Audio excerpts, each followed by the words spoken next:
ইয়াউমা নাদউ কুল্লা উনাসিন বিইমামিহিম। আল্লাহ পাক বলেন কিয়ামতে আমি বিচারের জন্য যখন মানুষকে ডাক দেব, একা একা ডাকবো না, প্রত্যেকটি মানুষকে ডাক দেওয়া হবে তার ইমামের সাথে, নেতার সাথে। ইমাম মানে মানুষের, হ্যাঁ, ওই ইমামকে তো মানুষ পেরিয়ে বসে, খেতার মতো পেরিয়ে বসে। কিন্তু শোষণটা একটা আমরা পাচ্ছি, ধর্ম উপদেষ্টা যিনি এখন দায়িত্ব পেয়েছেন ডক্টর আফামা খালিদ হোসেন, দায়িত্ব নিয়ে ঘোষণা দিয়েছে দেশের ইমামরা এখন আর ওই আগের মতো খেতা থাকবে না, তারা নেতা হিসাবে কাজ করবে।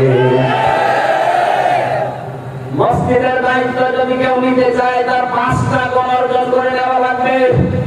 সূরা তাওবার 17-18 নম্বর আয়াতে আল্লাহর ঘোষণাটা বাস্তবায়ন করার চেষ্টায় আছে। আমরা চাই এটা তাড়াতাড়ি হোক, তাহলে কোন মুনাফিক আর ইমামের উপরে কথা বলতে পারবে না।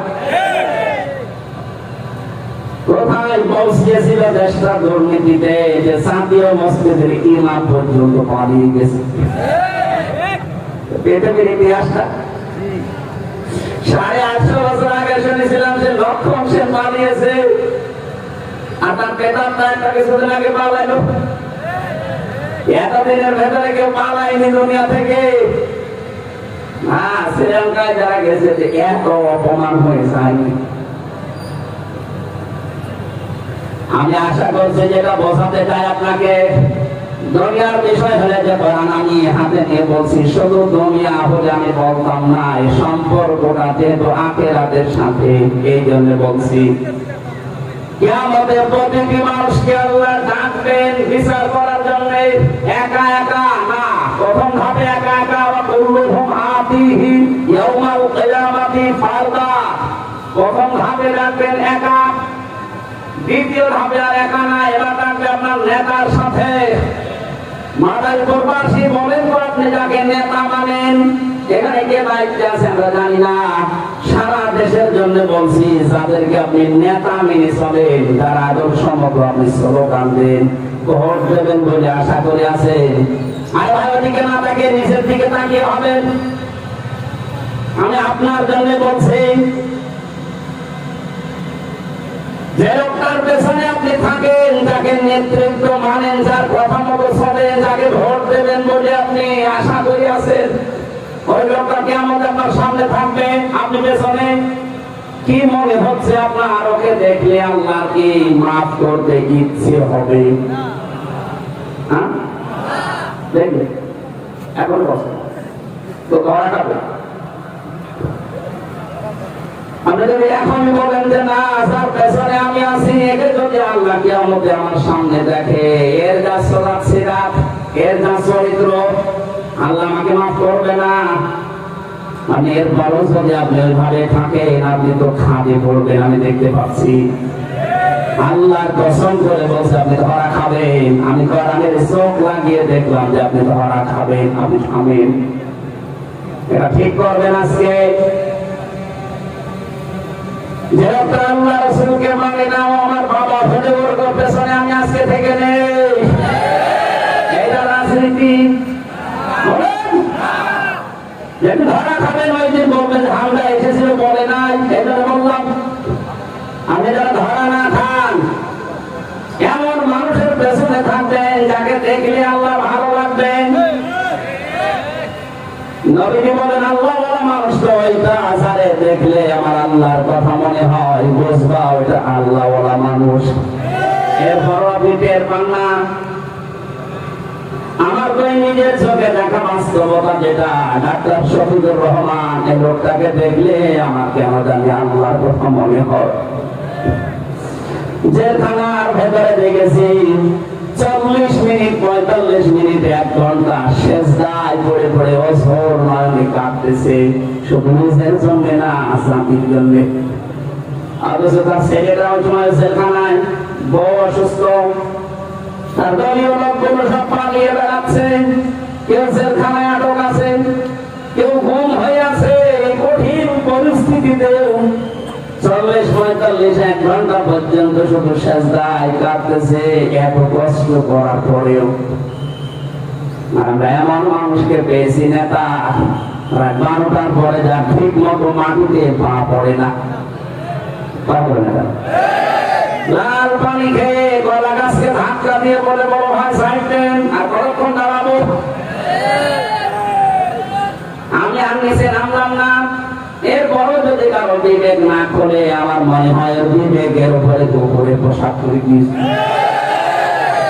ঠিক কোন জেলা এটা? পাবনা। পাবনার মানুষের নেতা আর একটু হালকা কাটা আছে, কি বলছে? বিবেক এখন যদি না করে সত্যি আপনি বিশ্বাস করে নেন আপনাকে আল্লাহ জাহান্নামে দেবে, এই জন্য বানিয়েছে। এটা আমি বানালাম। সূরা আল-আরাফ 9 নম্বর পারা 13 নম্বর পৃষ্ঠার 1ম নম্বর লাইনের 179 নম্বর আয়াত। গরিবগুলো লম্বা করতে পারছি না, বাড়িতে তাফসীরে মিলিয়ে নিয়ে আপনি আসলে মানুষ আছেন না জানোয়ার হয়ে গেছেন। কোরআনে কারীম আছে লাহুম কুলুবুন লা ইয়াফকাহুনা বিহা, যাদের কলব আছে, হৃদয় আছে, কিন্তু চিন্তা নেই, এই মানুষগুলোকে আমার আল্লাহ জাহান্নামে দেবে, এই জন্য বানিয়েছে। ওয়ালাকাদ যারানা লিজাহান্নামা কাসীরাম মিনাল জিন্নি ওয়াল ইনস, অধিকাংশ মানুষ আর জিন জাহান্নামে যাবে, এই জন্য তাদের বানিয়েছি। তার 1ম নাম্বার কোয়ালিটি এইটা যে মানুষগুলো তাদের বিবেক বুদ্ধি কাজে লাগায় না। চিন্তা থাকার পরেও যারা চিন্তা করে না, এখানে তো পাগল বসে নেই, আপনি চিন্তা শক্তি আছে আপনার। আমি খেলা করার জন্য, ইয়ারকি মারার জন্য কথা বলছি না, আমি আমার ইমান থেকে বলছি আপনি যেন মেনে নিতে পারেন। আজকে থেকে সিদ্ধান্ত পাল্টিয়ে বাড়ি যাবেন, নাইলে মাহফিল দেওয়ার দরকার নেই। আল্লাহ রাসূলকে যে লোকটা মানি না, ওটা আমার আপন ভাই হলে ওকে আমি বলেন এটা সেই ইসলাম আসবে ইনশাআল্লাহ। 58 জন যখন হয়ে গেছে, আর মাসখানেক যেতে দেন, এদেশে যখন 100 জনের আমার মনে হয় 70 জন চাইবে যে ইসলাম দিয়ে দেশটা চলবে, কোন মহারবী আর বাধা দিয়ে পারবে না দেশে ইসলাম। ওটা আমরা দেখতে পাচ্ছি সামনে।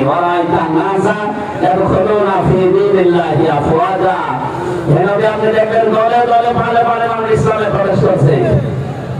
5 তারিখের পর থেকে আজকের 19 তারিখ, এই কয়েকদিনে আমার হাতে সেদিন দিনাজপুরে 10 জন মুসলমান হয়েছে এক মঞ্চে। চুয়াডাঙ্গায় 2 জন, গাইবান্ধায় 1 জন, প্রতিদিন হতে আছে অমুসলিম। আর ছোটখাটো সালেম ছাড়া এরা তো হতেছে, ভুল করেছে। সেদিন রাজবাড়িতে বহু ছোট সালেম আর মাঝারি সালেম ছাড়া বিবেকের তাড়নায় ফিরে এসেছে। ভুল হয়ে গেছে, আল্লাহ যদি আমাদেরকে মাফ করে দেয়, আপনি দোয়া করেন আমরা এখন থেকে দেশে ইসলাম কায়েম হোক, এই দল করবো। আমার তো মনে হচ্ছে সূরা নাসরের আয়াতটা আল্লাহ আমাদেরকে এখন দেখিয়ে দিচ্ছে, দলে দলে পালে পালে মানুষ ইসলামে আসতেছে, ইনশাআল্লাহ আসতেই থাকবে। আমরা শুধু বৌমাকে সময় দেব 10 মাস 10 দিন। বেবি নিতে হলে 10 মাস 10 দিন লাগবে না। ডাক্তার শফিকুর রহমানের জন্য কুষ্টিয়াতে সেদিন যে ঘটনা দিয়েছেন, আপনারা যারা দেন তাড়াতাড়ি দেন, দিয়ে কি করবে? 1628টা চেয়ারে এখনো পর্যন্ত ওই পূর্বের সালেম এবং সালেমদের দর্শক বসা আছে। সংস্কার করার জন্য রাষ্ট্রপতি হয়তো স্বাধীন হয়েছে, সংস্কার আরম্ভ হয়ে গেছে। আমরা চাই কোন চেয়ারে যারা আগের এই সালেমরা না থাকে, সব চেয়ারে নতুন মানুষ আসুক। কারণ ওরা থাকলে আবার দিনের ভোট রাতে করে ফেলবে। কথা বলেন, এমন একটা পরিবেশ তৈরি করে দেন যে দিনের ভোট যেন দিনে হয়। সে পরিবেশ করতে হলে 10 মাস 10 দিন লাগে না। আল্লাহ আমাদেরকে বসার তৌফিক দিন। যদি এরপরও কারো বোঝ না আসে, পরে যেন তাড়াতাড়ি ওই রকম পালিয়ে যাওয়ার সুযোগ করে দেয়। দরুদ আর সালামের মাধ্যমে আজকের তেলাওয়াত কৃত আয়াত, একটা আয়াতের 4 ভাগের 1 ভাগ পড়েছি। এর ভেতরে যত কথা আল্লাহ জানিয়েছে, বাস্তবতার সাথে যদি মিলিয়ে বলতে চাই আমরা, কোরআনে তাফসীর ও কোরআন মাহফিল লিখে দিয়েছে। আপনাদের এই বঙ্গের মুফাসসিরদের মাথার মুকুট বসে আছে এখানে। কামরুল ইসলাম সাইদ আনসারী, শুধু নাম শুনেছেন কি? কামরুল ইসলাম খান। আরেকজন আছেন আমাদের ঘরের কামরুল ইসলাম সাইদ আনসারী। হাতে তাইতে বাসি হাতে কলিয়া কামনা করছি আলেম বলুন আল্লাহ দান করুন সূরা ফাতিহাই 27 নাম্বার আয়াতের প্রথম অংশটা পড়েছি। ফাতিহাই মানে বিজয়, ফাতিহা মানে কি বলেন বলেন। আল্লাহ যে একটা বিষয় আমাদেরকে দিয়েছেন, স্বাধীন দেশে পরাধীন থাকলে কেমন লাগে এই 15.5 বছর আমরা টের পেয়েছি। শুনলেন না মাওলানা আমিনুল কি বলছিলেন, 3 বার আমার চেষ্টা চালিয়েছিল এখানে আসা। আমি একটা বৈধ নাগরিক এই দেশের, এই 3 জেলা পরে আমার বাড়ি, ফরিদপুর, এরপরে রাজবাড়ী, এরপরে কুষ্টিয়া। অথচ আমার এই আসার পরও ফেরত দিয়েছে না, হবে না কি দেশটাকে আপনার বাবা নাকি? এবার আসেন তো বাবা দিতে। সেদিন বাংলাদেশের গোয়েন্দা বিভাগের সর্বোচ্চ দায়িত্বে এখন যিনি পেয়েছেন তিনি আমাকে কল দিয়েছিল, বলো হুজুর সারা বাংলাদেশের 56,000 বর্গ মাইলের কোন জায়গায় কোরআনের কথা বলতে বাধা নেই। সেখানে যে ফোর্সে বলা লাগে আল্লাহ যেভাবে জানিয়েছে ওইভাবে আপনি চালা। যদি কেউ বাধা দেয় শুধু বাবার নাম, তার নাম আর সাইকেল নাম আর পাঠাও, ঠ্যাং খুলে ফেলবো। বললাম স্যার আপনি এতদিন ছিলেন কোথায়? হুজুর আমি নতুন দায়িত্ব পেয়েছি। আমি একজন মুসলিম, অন্যান্য ধর্মের মানুষরা যেভাবে তাদের ধর্ম পালন করে প্রচার করে, এ দেশে কোরআনের আলোচনা ওইভাবে প্রচার হবে, কোনো অনুমতি নেওয়ার দরকার নেই। আমরা এটা চাই। উন্মুক্ত করে দেন, দেখেন মানুষ কিভাবে দলে দলে পালে পালে ইসলামে আসে। এই জন্য অনেকের মাথা খারাপ হয়ে গেছে, না জানি আবার আমার থালা হারিয়ে যায় কিনা। আমাদের এখন যে দায়িত্বটা আছে সামনে, বিশ্ব নবীকে আল্লাহ যেটা দেখিয়েছিলেন, নবী এখন নেই, নবীর ওয়ারিসরা আছে। আমরা মিলাবো নবীর ওই স্বপ্নের সাথে নবীর উত্তরাধিকারীদের স্বপ্ন বাস্তবে মেলে কিনা। আল্লাহ রাব্বুল আলামিন বলেন, লাকাদ সাদাকাল্লাহু রাসূলাহুর রুয়া বিল হাক্কি লা তাদখুলুন্নাল মাসজিদাল হারাম ইনশাআল্লাহু আমিন। বলুন আল্লাহু আকবার। আল্লাহ লাকাদ দিয়ে আরম্ভ করলেন, অবশ্যই সাদাকাল্লাহু, আল্লাহ নিজে সত্যে প্রমাণিত করেছেন। আল্লাহ মাঝে শিক্ষা দিয়েছেন। আমরা জানি আরবি গ্রামার অনুযায়ী অতীতের শব্দ চয়ন আল্লাহ যখন করেন তার আগে 13টা বিষয় আছে, শব্দ আছে, সিন সাফা কদ লাম এরকম আছে। কোনটা আসলে সেটার অর্থ হয় বর্তমান এবং ভবিষ্যৎ। আল্লাহ গ্যারান্টি দিয়ে জানাচ্ছেন অবশ্যই আমি আল্লাহ সত্যে প্রমাণিত করছি কর্ম রাসূলুহু, তার রাসূলের রুয়া বিল হক, রাসূল যে স্বপ্ন দেখেছিলেন ওই স্বপ্নকে সঠিকভাবে বাস্তবায়ন করার দায়িত্ব আমি আল্লাহ। জোরে বলুন সুবহানাল্লাহ। বিশ্বনবী স্বপ্ন দেখেছিলেন নিরাপত্তার সাথে তিনি মসজিদে হারামে প্রবেশ করছেন, হজের যত কাজ আছে সব তিনি প্রমাণ করছেন, পালন করছেন, কোনো বাধা নেই। এটা দেখার পরে 10,000 মানুষ নিয়ে 1300-1400 মানুষ নিয়ে তিনি এসেছিলেন।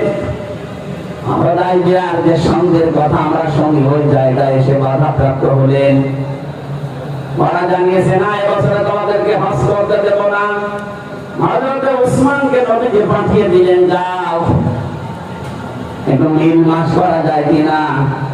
হযরত ওসমানকে ওরা আটক করে ঘোষণা দিয়ে দিল, হযরত ওসমানকে আমরা হত্যা করে ফেলেছি। মুসলমানেরা এখান থেকে একটা শিক্ষা আমি বের করতে চাচ্ছি। 1500 বছর আগে হুদায়বিয়া নামক যে জায়গায় নবীজি শুনলেন যে ওসমানকে ওরা হত্যা করে ফেলেছে, শুধু এই মিথ্যা সংবাদ ওরা ছড়িয়ে দিয়েছে। ওই ভাবনা গাছের নিচে আল্লাহর নবী নিজের হাতটা এভাবে ফেলে দিলেন, সাহাবীদেরকে বললেন ইহরামের যে কাপড় পরা আছে খুলে ফেলো। রোজা রাখা অবস্থায় ছিলেন, বললেন রোজা ভেঙে ফেলো।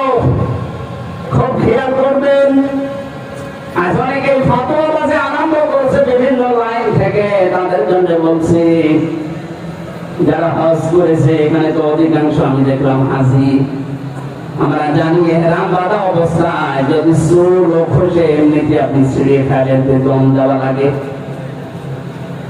ইচ্ছা করে কাপড় খুললে আপনার হাত শেষ, এহরামের কাপড় হাত শেষ হওয়ার আগ পর্যন্ত আপনি খুলতে পারবেন না। অথচ নবীজি নিজে বলছেন কেন খুলে ফেলো, নতুন কাপড় সাধারণ কাপড় পরিধান করো।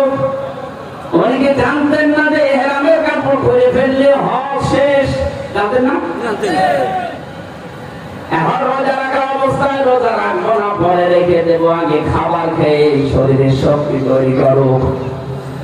যে গাছের নিচে তিনি হাত এভাবে তুলে দিয়েছিলেন, আল্লাহ পাক এত খুশি হয়েছিলেন লাকাদ রাদিয়াল্লাহু আনিল মুমিনিনা ইয ইউবাইউনাকা তাহতাশ শাজারাতি ফাআলিমা মা ফি কুলুবিহিম ফানজালাস সাকিনাতা আলাইহিম ওয়া আসাবাহুম ফাতহান করিবা।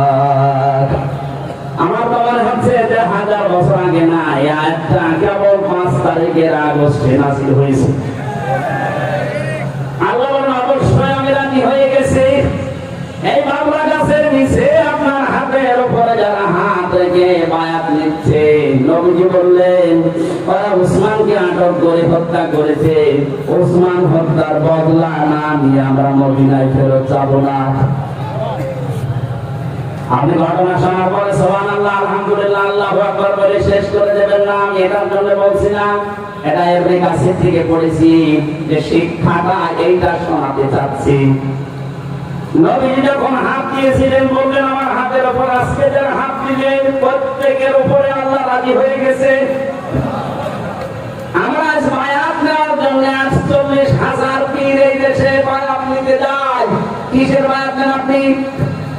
অন্যায় যেখানে অন্যায়ের প্রতিবাদ করার জন্য বায়াত হবে সেখানে, এটার নাম বায়াত।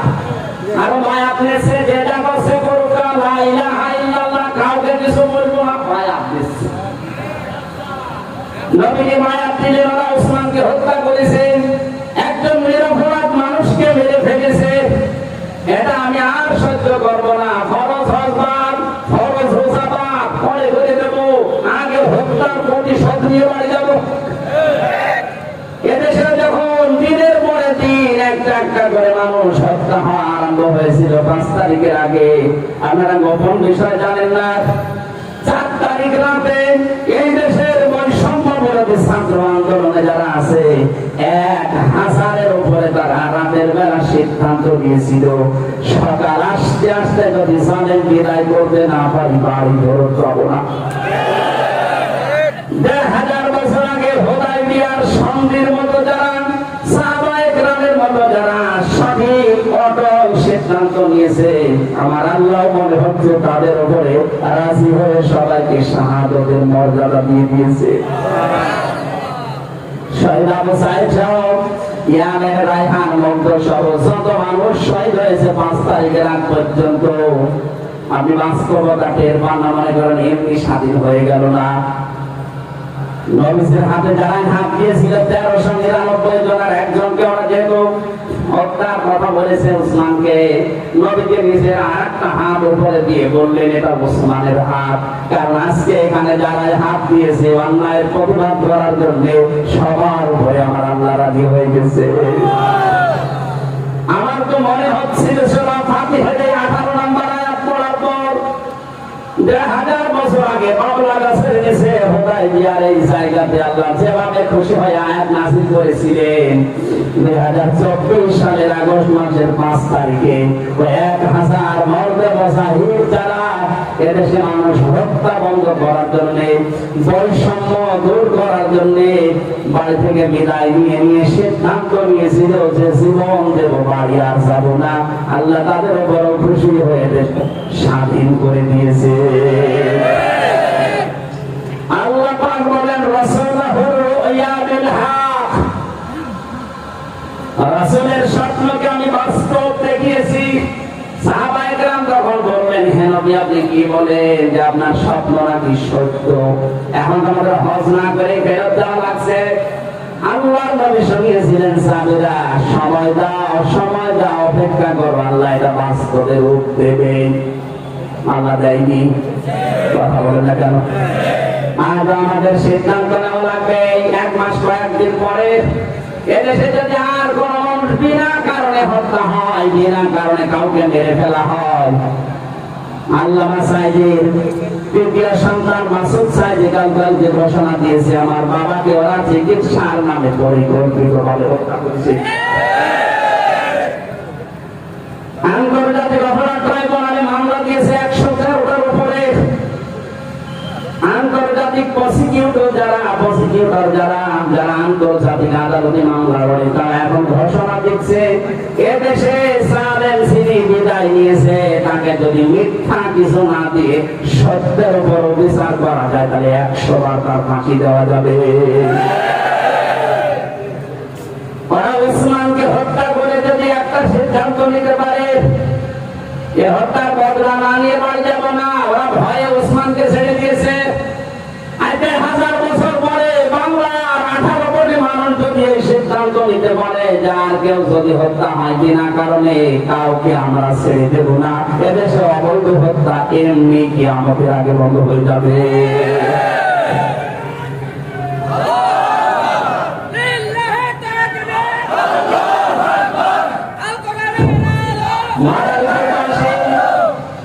রাসূলের স্বপ্ন 2000 বছর আগে সত্য হয়েছে, শুধু তা না, 2024 সালের দিকে তাকান।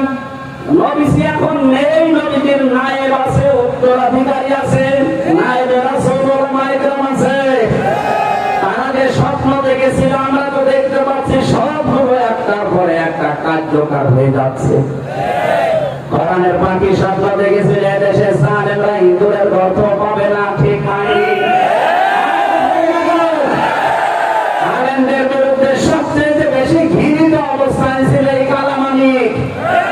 ও লিস্ট করেছিল আলেমদের 116 জনের, আল্লাহ এমন লিস্ট করেছে ওর 20 দিন একটা সুপ্রিম কোর্টের বিচারপতি কলার পাতায় ঘুমায়। যেদিন বিসি হয়ে গেছে, ওই দিন আমি আল্লাহকে বলেছি, আল্লাহ এদেশে যদি তুমি আর কিছু না দেখাও আমি শান্তি পেয়েছি, কারণ এসে কত বড় শয়তান ছিল আমি জানি। বাকি আর কত অপমান করবে জালেমদের, এত বড় দরবেশ দাড়ি কেটে নম হয়ে গেছে, আর কি দেখতে চান?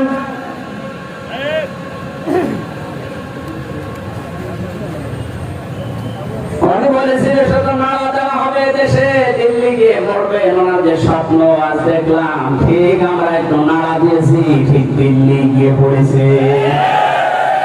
ওনার একটা স্বপ্ন ছিল জালেমদের এই নাকের উপরে পথ ধরে দেশে কালেমার পতাকা উড়বে, কিচ্ছু করতে পারবে না তারা, ঠিক এই স্বপ্নটা সামনে বাস্তবায়ন হবে। যা স্বপ্ন দেখেছিলেন সবই যদি হয়ে যায়, আর রাসূলুর রুয়া বিল হক, রাসূলের স্বপ্ন সত্য প্রমাণ করবেন কে? বলেন। এটা দায়িত্ব আমাদের না, আল্লাহ প্রমাণ করবেন। ওই রকম করে আল্লাহ আমাদের বানাবেন। আর কিছু মানুষ একটু আতঙ্কে আছে, এতদিন আমি ডাল খাতাম, লাল পানি খাতাম, ওইটা তো আর খেতে পারবো না। যদি ইসলাম দেশে আসে, ইসলাম যদি দেশে কায়েম হয়ে যায়, পরিবেশ এমন ভাবে তৈরি হয়ে যাবে, আপনার ডাল এই লাল পানি আর খেতে মনে চাইবে না। এই যে একটা দাড়ি কাটা মানুষ মনে করে একটা জেনারেল মানুষ, ওনারা যদি বলি ভাই মসজিদের ভেতরে সে বিড়ি খেতে মনে বলছে, তাও খেতে পারবে, কারণ ওটা পরিবেশে আলাদা, বিড়ি খাওয়ার পরিবেশ না। মন চাইলেও বিড়ি মসজিদে খেতে পারবেন, বাইরে এসে খাওয়া লাগবে। সুতরাং আপনারা যারা ওইরকম কিছু করতে চান, আপনার জন্য বাইরে আলাদা ব্যবস্থা থাকবে, কিন্তু 56,000 বর্গ মাইল পুরাটা কোরআনের রঙে রঙিন হবে। আপনি আর ডালও খেতে চাইবেন না, পানিও খেতে চাইবেন না।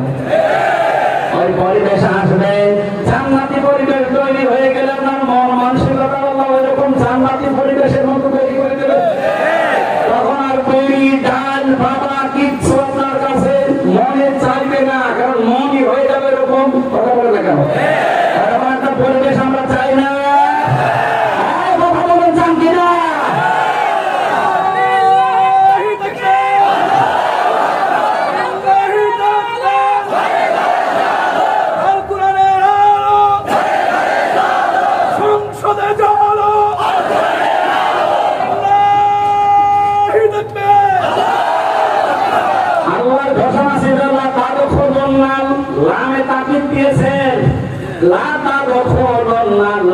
মাসজিদাল হারামা ইনশাআল্লাহু আমিন। নিরাপত্তার সাথে আপনি প্রবেশ করবেন। নবীজি জানিয়েছেন তামাম দুনিয়া মুমিন বান্দাবান্দিদের জন্য এটা একটা সেজদার জায়গা মসজিদ। আমাদের এই 56,000 বর্গ মাইলের দেশটা আমরা এমন মসজিদ এমন পবিত্র জায়গা বানাবো যেন সব জায়গায় আল্লাহর পবিত্র বিধান মানা যায়। আমরা নিরাপত্তার সাথে চলবো। নবীজি আমাদের জানিয়েছিলেন এমন সময় আসবে যুবতী মেয়ে সানা থেকে হাজরামাউত পৌঁছাবে, আল্লাহর ভয় ছাড়া তার অন্তরের ভেতরে কোনো ভয় থাকবে না। ওইরকম একটা পরিবেশ আমরা দেখতে চাই কিনা? বলেন বলেন। বড় কিছু তো দেখলাম 52 বছরে শুধুমাত্র জীবনের আকাঙ্ক্ষায় এইটা দিয়ে বাংলাদেশটা চললে কেমন দেখা যায় এটা আজও দেখিনি। আল্লাহ মুসাফির অবস্থায় আছি, মাসরুম অবস্থায় আছি, অসুস্থ অবস্থায় আছি, হাজারো বান্দা বান্দীদের নিয়ে দোয়া করছি। আল্লাহ আমাদের চর্মযোগে দেখার তৌফিক দাও যে এইটা দিয়ে দেশ চলছে। আপনি দেখবেন যত রকমের ভয় আজ বাতিলরা দেখাচ্ছে একটা ভয় থাকবে না। মেয়েদেরকে যে দুজোর ভয় দেখানো হচ্ছে এই ভয়টা পুরো একেবারে নিরাপত্তায় প্রমাণিত হয়ে যাবে দেশে ইনশাআল্লাহ। আল্লাহ তুমি চর্মযোগে এটা দেখার তৌফিক আমাদের দিও। কিচ্ছু চাই না, অন্তত চোখে দেখতে চাই যে দেশটা কোরআন দিয়ে চলছে। নবীর স্বপ্ন যেহেতু সব পূরণ হয়েছে, আমরা নবীর ওয়ারিস হিসাবে আলেমদেরকে জানি। কোরআনের পাখি আলেম ছিলেন, কথা বলেন ঠিক কিনা? ওনার স্বপ্ন একটা একটা করে সব বাস্তবায়ন হচ্ছে। এইটাও বাস্তবায়ন হবে কোরআনের আলোয় দেশে পথ করে উঠবে ইনশাআল্লাহ। আল্লাহ রাব্বুল আলামিন। আমি মেয়েদেরকে নিয়ে জেলখানায় বসা অবস্থায় তাদের পারিবারিক জীবন নিয়ে কয়েকটা বই লিখেছিলাম। আমার গাড়িতে আসে যাওয়ার সময় নিয়ে মেয়েকে আর বউকে উপহার দেবেন। পারিবারিক দাম্পত্য কলহ দূর হবে ইনশাআল্লাহ। খালি ছাপানোর খরচটা দিয়েছেন না, তাহলে আমার আপনার বাড়ি টাকা লাগবে। বইতে বই আছে, দোকানতে নিয়ে বাড়িতে নিজেদের স্ত্রীকে পড়াবেন, মেয়েকে পড়াবেন, পরিবারে শান্তি আসবে ইনশাআল্লাহ। আল্লাহুম্মা আমিন। লা ইলাহা ইল্লা আনতা সুবহানাকা ইন্নী কুনতু মিনাজ জালিমিন। আল্লাহ তাআলা দিনের এই প্রচন্ড গরমে সব কাজ বাদ দিয়ে তোমার কোরআন কারীম শুনতেছিলাম। এত আগ্রহ যাদের কোরআন শোনার, এদেরকে তুমি কোরআনের হেদায়েত দিয়ে দাও। হযরত ওমরের মতো বানিয়ে দাও। মাহফিল বাস্তবায়ন করতে গিয়ে তোমার বান্দা হাফেজ মাওলানা আমিনুল ইসলাম তার সন্তান পর্যন্ত হাসপাতালে রেখে দৌড়ে এসেছে, চলে এসেছে।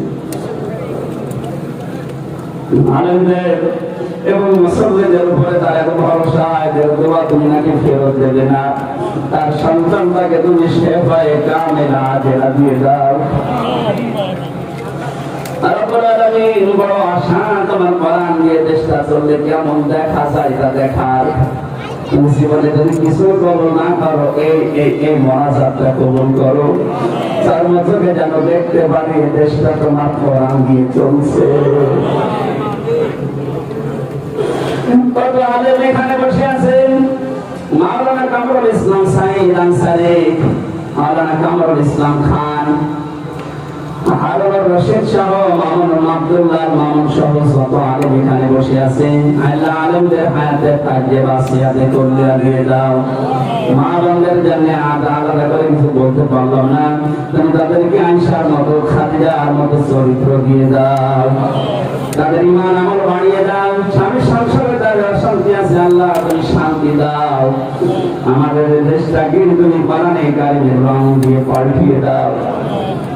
আমরা অনেকে অসুস্থ আছি, শেফায়ে কামেলা আজেলা নসিব করো আমাদের। যারা এই মাহফিলের জন্য চেষ্টা চালিয়েছে, আল্লাহ তোমার রহমত তাদের দিকে এগিয়ে দাও।